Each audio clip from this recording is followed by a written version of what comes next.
I বন্ধুরে তুই এটা কেমন কথা বললি? তুই তো আমার বাইক চাই আমার কলিজাতে আঘাত করলি বন্ধু। তুই কি বাংলাদেশের নাগরিক না? বাংলাদেশে বর্তমানে পেট্রোলের যে হারে দাম বেড়েছে তাতে করে ঘর থেকে বাইক বের করাই মুশকিল হয়ে গেছে। আর তুই এমন একটা সিচুয়েশনে তোর গার্লফ্রেন্ডের সাথে দেখা করার জন্য বন্ধুর কাছে এসেছিস একটা বাইক চাইতে। তোর কি লজ্জা শরম বলতে কিছু নাই? তোর কি ন্যূনতম জ্ঞান শক্তি নাই? আমি খালি ট্যাঙ্কি নিয়ে পাম্পের দিকে আগায় যাচ্ছি তেল নেওয়ার জন্য, আর তুই এই মুহূর্তে এসে আমার কাছে বাইক চাই। যে অন্যায়টা করলি বন্ধু হিসাবে শুধুমাত্র মাফ করে দিলাম, নাহলে তোর গাড়ি উপর দিয়ে চালাই দিতাম। আমি তো সিদ্ধান্ত নিয়েছি এই পেট্রোলের দাম বাড়ার কারণে আমি বাইক বিক্রি করে পেট্রোল কিনবো। আই বন্ধু তুই আমাকে মারলি কেন? তুই বাইক বিক্রি করে পেট্রোল কিনে কি করবি? তুই কি ল্যাম্পো জ্বালাবি?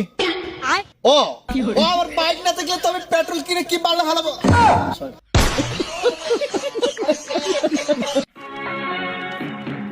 আরে আরে আমার গাড়ির তেল কি শেষ হলো? হায় হায় ওস্তাদ, আমার তেলের ট্যাঙ্কের গোয়া মারা সারা।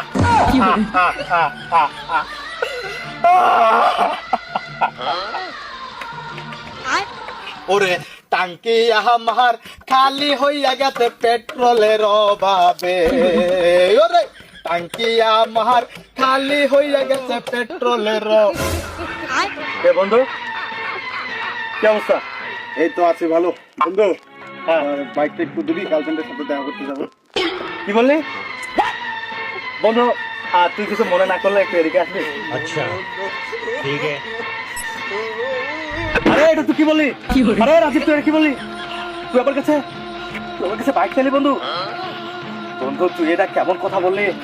আর তুই কি বাংলাদেশের নাগরিক না? তুই কি জানিস না পেট্রোলের কি দাম?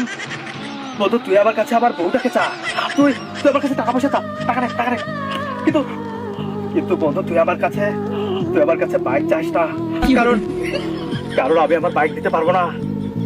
আমার স্বপ্নের সেই পেট্রোল অকটেন আমি 100 টাকা থেকে 120 টাকার মধ্যে কিনেছি, কিন্তু বর্তমানে সেটা 250 টাকা। আর কিভাবে সম্ভব? বাংলাদেশের বুকে আমরা যারা বাইকার আছি তারা কি একটু ভালো করে আমাদের বাইকটা নিয়ে স্বাধীনভাবে ঘুরতে পারবো না? আর তেলের অভাবে কি বাইক রোগের মধ্যে পরে নষ্ট হয়ে যাবে? আর বন্ধু দেখিস নি, থানার মধ্যে যখন কোনো অবৈধ গাড়ি রেখে দেয় জং ধরে নষ্ট হয়ে যায়। এখন আমাদের বাইকের হয়েছে এই অবস্থা, তেলের কারণে বাইরে বের করতে না পেরে আমাদের ঘরের বাইক ঘরেই পচে যায়, লোহা সহ পচে যায়। বন্ধু তুই আমার কাছে বাইক চাষটা, তোর অন্য কোনো কথা থাকলে সেটা বল। अच्छा আমার ठीक है।